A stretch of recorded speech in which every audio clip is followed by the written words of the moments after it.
Hi guys, and welcome back to the channel.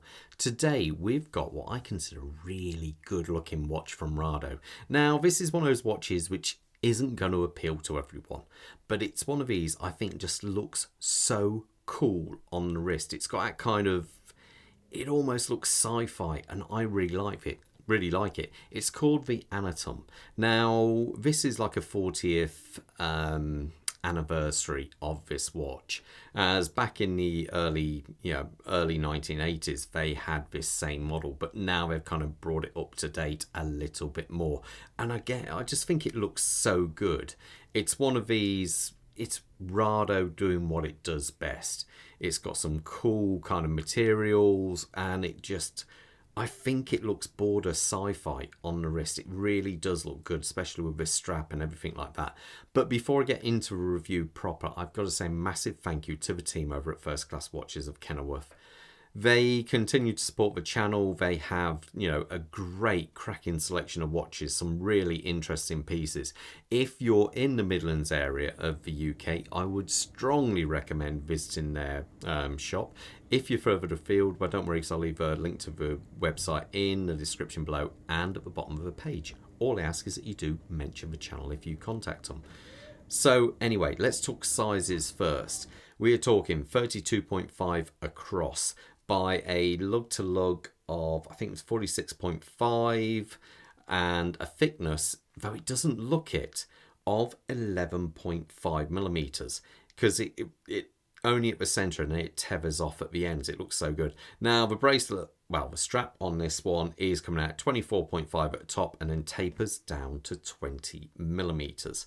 Now the actual dial, the dial I think is superb. It's really hard to catch it in the proper light here to really appreciate that green kind of graduated dial. It is available in two other colors as well, but I think this one just looks so cool.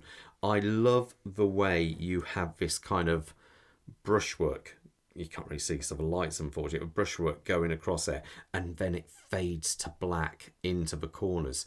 It just looks really cool. I think it makes this dial look so interesting. You have these heavily polished hands here, and there we go, just zoom. Yeah, heavily polished hands, and you have these fantastic hour markers on here which are applied.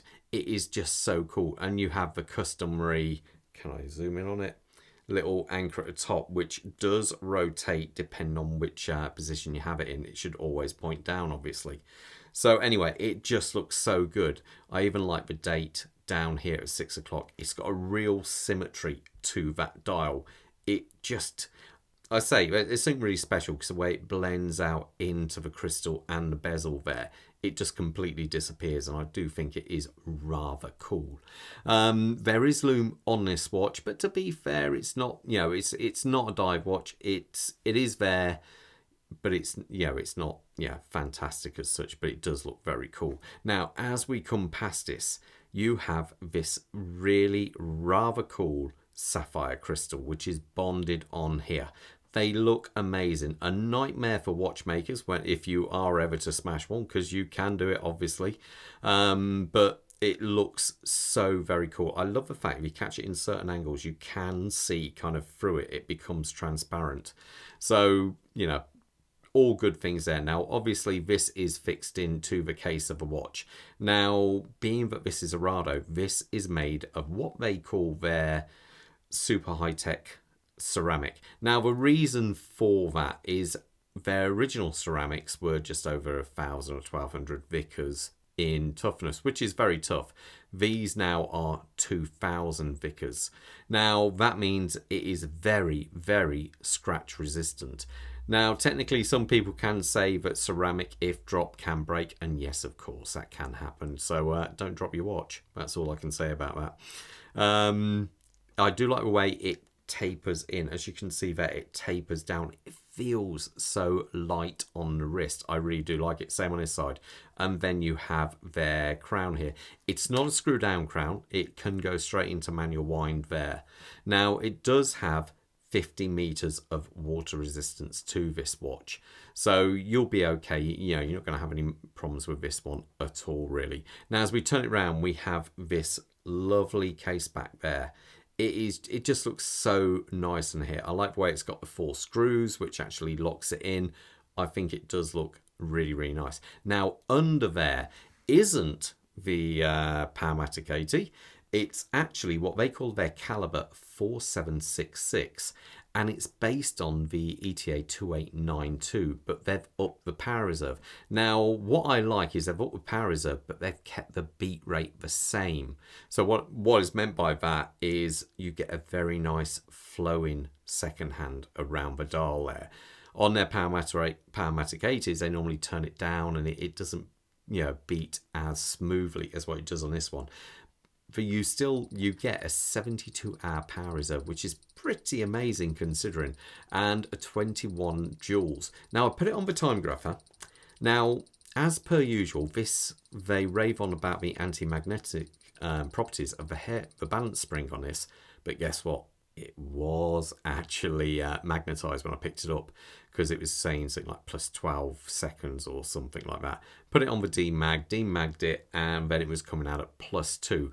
But I would say there was positional error. So what I mean is, depending on which position you had it, the amplitude would drop quite considerably. Now, to be fair, this is a brand new watch straight out the box. So, you know, I'm not sure if it just needs a bit of bedding in or whatever. So who knows? I'll yeah, we'll see about that one. Let me put this on my wrist so you got an idea how it looks. Let's zoom out a little bit here. Quick wrist check. I'm wearing my Colt 41 on, I must say, one of John Keely's new straps over at Black Island Leatherworks. I'm going to be promoting his and showing some of the straps he's got available for clasps like this, and most importantly the Zing clasps as well. So you'll be able to have nice custom levers on a Zing clasp.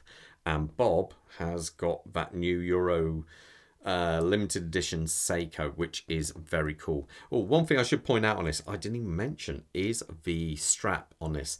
It may look like links, but it isn't. It's actually a rubber strap, and it is very, very cool. The clasp on it has got like a ceramic coating. Oh, well, it's based in a ceramic piece there. So if we put this on, I'm going to guesstimate roughly whereabouts this is, probably about there-ish. You can see that's the way it folds over. So my wrist size is approximately 7¼ inches, about 18.5 centimeters. And yeah, tiny bit loose, but there you go.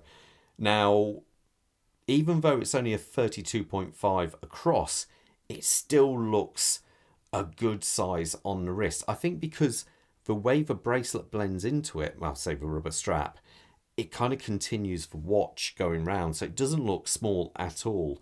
I think it looks absolutely terrific. It's got a real kind of like sci-fi look to it, I think. Yeah, I do really like this watch. I think it's very, very cool. Let me know in the comments below what you think of it, guys. But most importantly, stay safe out there. Bye.